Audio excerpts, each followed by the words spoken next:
La persecución de los pueblos olvidados, el misterio de Escocia, los celtas y la sangre azul.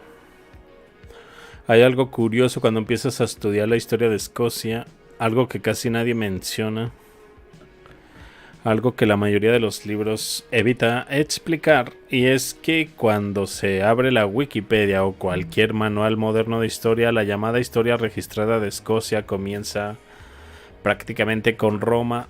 Sí, Roma otra vez. Como si antes de los romanos no hubiera pasado absolutamente nada importante en Europa. Como si Escocia hubiera estado vacía, esperando educadamente a que llegaran los romanos a inventar la civilización. Pero aquí es donde las cosas se vuelven interesantes, porque si uno habla con gente de las tierras altas de Escocia, las historias que escuchas son completamente diferentes. Y no estamos hablando de cuentos modernos, estamos hablando de tradiciones orales transmitidas durante siglos. Historias que en la escuela nunca te enseñan. Historias que muchos historiadores prefieren simplemente llamar mitología, claro. Porque cuando algo no encaja con la narrativa oficial siempre es un mito. Hay una princesa por ahí, según las tradiciones más antiguas de Escocia. La tierra recibió su nombre de una mujer, una princesa egipcia llamada Escota. Sí, Egipto. Ahora pienso un momento, porque una princesa egipcia estaría relacionada con el origen de Escocia. ¿Por qué una princesa egipcia? La versión oficial normalmente responde con algo muy conveniente. Es solo una leyenda medieval. Y es todo, caso cerrado. Todos a casa. Pero la leyenda es más extraña de lo que parece. Escota viaja con un personaje llamado Goidelglas, el supuesto portador de la lengua gaélica. Y aquí aparece un detalle muy curioso. La tradición dice que Goidelglas fue mordido por una serpiente y fue curado por Moisés. Sí, Moisés bíblico. Después de la curación, su piel quedó marcada con un tono verde o azul verdoso. De ahí el nombre Glass. Y entonces ocurre algo aún más interesante. Moisés le dice que encontrará una tierra donde vivir y un lugar donde no existen serpientes venenosas. Ese lugar sería Irlanda. Y ahora viene la pregunta más incómoda.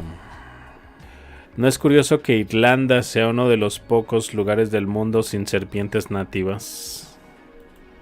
La explicación oficial dice que fue por la glaciación, todo muy científico.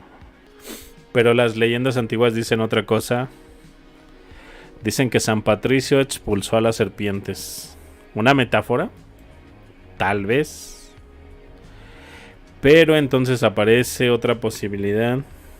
En muchas tradiciones antiguas, serpientes no significa reptiles. Significa linajes, cultos o pueblos específicos. Así que aquí surge la pregunta. Cuando las leyendas dicen que no hay serpientes en Irlanda, ¿están hablando realmente de animales? Según esa historia, en la tradición, Escota, la princesa egipcia, y Goidelglas fueron expulsados después del caos de la Torre de Babel. Viajan a Europa, cruzan España y finalmente llegan a Irlanda. De hecho, es lo que marca este mapa. Ahí se ve la transición. Un poco, ¿no?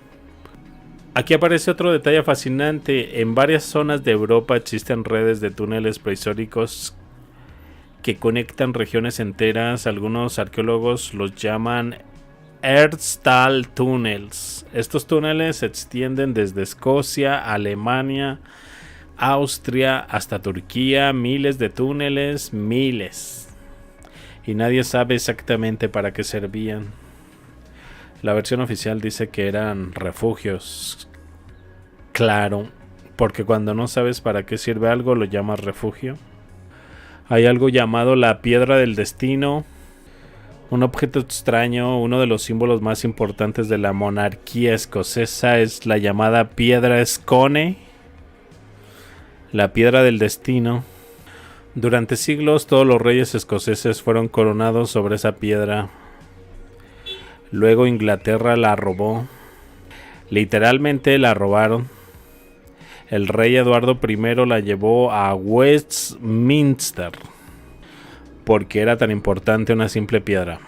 Según algunas tradiciones, esa piedra fue traída desde Escota, desde Egipto. Otros dicen que es la misma piedra donde Jacob apoyó la cabeza en la Biblia. Otros dicen que era una piedra ritual mucho más antigua. Pero aquí viene algo más curioso. Si era solo una piedra, ¿por qué tantos reyes querían poseerla? Hay leyendas de gigantes.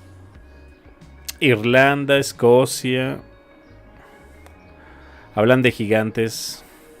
Uno de los más famosos es Fionn Mac Cumhal Hill. Ay, caray, está medio... Mac Cumhal. Según la tradición, él construyó la calzada del gigante, que de hecho parece más un árbol petrificado. Déjame les muestro esa foto. Es esta.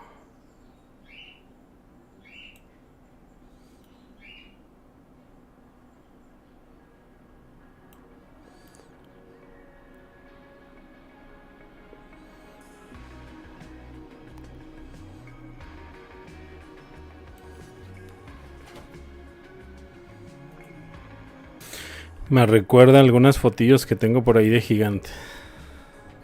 Chequen, de hecho se peleaban supuestamente entre gigantes. Ahí se ve la calzada. Esas son las leyendas de allá de Irlanda, de Escocia. Bueno, la formación de columnas de basalto que conecta Irlanda con Escocia, la versión oficial dice que se formó por actividad volcánica. Lo interesante es cómo las leyendas antiguas interpretaron esta estructura para ellos. Según ellos no era un fenómeno geológico, era una carretera construida por gigantes. Ahora pienso un momento, si vieras esta estructura sin conocimiento geológico moderno, ¿qué pensaría? Vamos a llegar a algo mucho más documentado. Los Highland Clearance. En el siglo XVIII y XIX, miles de escoceses en las tierras altas fueron expulsados de sus tierras. Sus casas fueron quemadas, muchos murieron en barcos, otros enviados a América y Canadá. Y aquí aparece algo inquietante: la cultura gaélica, que fue literalmente prohibida por ley, la música, el idioma, la vestimenta, incluso el más famoso tartán. Todo ideal. Imagínalo por un momento, un idioma completo prohibido. Y aquí es donde la historia se vuelve aún más incómoda. Cuando una cultura es perseguida, cuando su idioma es prohibido, cuando sus símbolos son destruidos, normalmente hay una razón, y muchas veces esa razón es simple: control. Los pueblos que Roma llamaba bárbaros, los romanos tenían un término para muchos pueblos del norte: bárbaros, celtas, galos, picto. Pero aquí entra algo muy interesante. En muchos textos antiguos, celta simplemente significaba gente que no pertenece al imperio. En otras palabras, todos los pueblos que estaban fuera del sistema romano. El misterio de la sangre azul. Aquí entramos a otro tema curioso. Durante siglos la nobleza europea hablaba de algo llamado sangre azul. Supuestamente un símbolo de pureza, pero piensa en esto: la sangre humana no es azul, ni siquiera la realeza la tiene de ese color. Entonces, ¿por qué usar ese término? Algunas teorías sugieren que originalmente era una referencia a linajes antiguos considerados distintos. Otros dicen que era simplemente propaganda o un truco lingüístico para justificar el poder. Ahora piensa en algo: muchas culturas antiguas hablan de seres o dioses de color azul.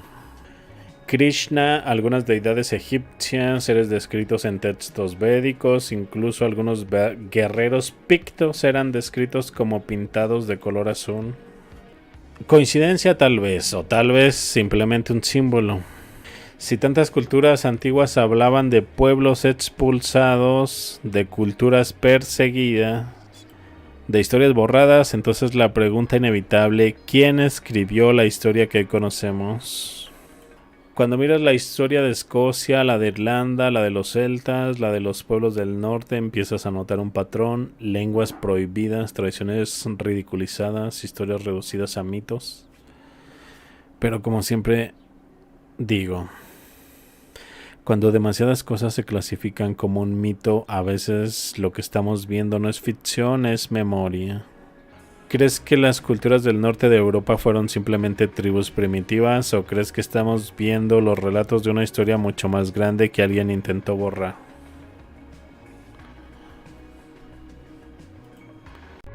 Hay algo aquí que no encaja con la versión oficial. Ahora imagina que todo esto no fue un error histórico, sino algo deliberadamente ocultado. Lo que acabas de ver tiene implicaciones que casi nadie quiere explorar. No te vayas ahora, lo que sigue es clave. La siguiente pieza está apareciendo ahora mismo en una de las ventanas. Dale clic.